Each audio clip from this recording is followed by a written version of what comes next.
What exactly are virtual machines and what are containers, and what do books have anything to do with it? Let's talk about it. Hey, I'm Ryan Perez, PerezTheDev, and in this video, we're going to be discussing what are virtual machines and what are containers, and really looking at the differences between these two technologies to really understand them. So remember, these technologies are just two different ways of achieving virtualization. VMs, or virtual machines, are hardware virtualization, as it happens at the hardware layer. On our physical hardware, or our actual server, we have our hypervisor on top of that hardware.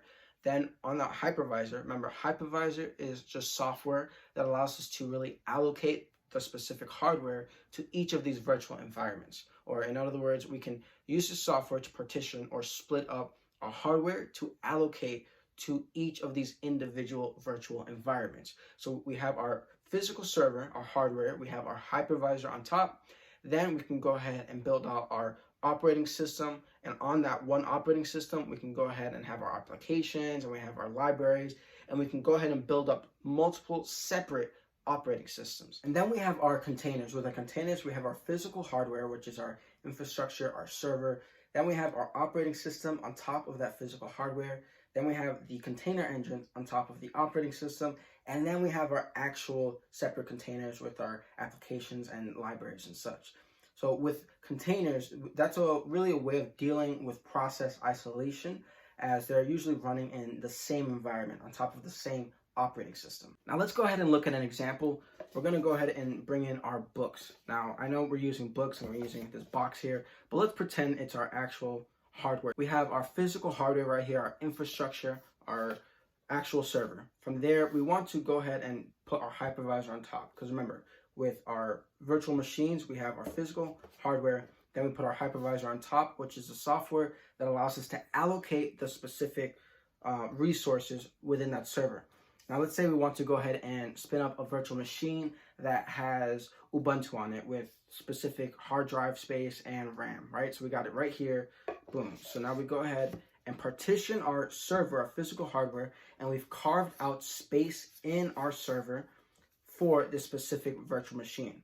Then we want to go ahead and carve out, let's say, Windows 10. Great, we go ahead and set up our additional, memory space as well, and we carve out another separate space within our overall virtual machine for these two separate operating systems. Hold up, I realized I misspoke. I meant to say that we just carved out our second virtual machine, the book, within our overall hardware or our server. So again, we've carved out our second VM inside our actual server. I know this isn't the virtual machine. I don't want to confuse anybody. Again, box is our overall server, books are our virtual machine or our VMs.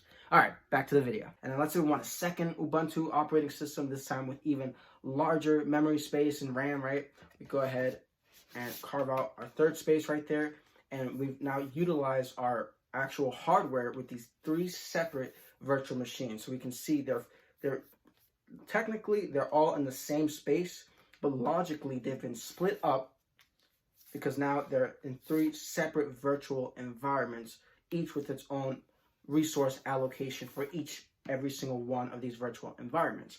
Now let's go ahead and look at containers. On the other hand, containers can be simply our actual box. We have, starting off with our infrastructure, our server, and then from there we have our operating system on top of the server. We have our container engines, and then on top of that we can think of putting our separate containers on top of that operating system. I know it gets a little messy here, but with containers, they allow us to have the physical hardware, the operating system, then the container engine, and then we have the actual containers that all share one operating system. So that's really the key difference between the two. Virtual machines allow for flexibility of the actual hardware, where we can partition our hardware as we want. They allow for different processors and RAM for every single system that we build.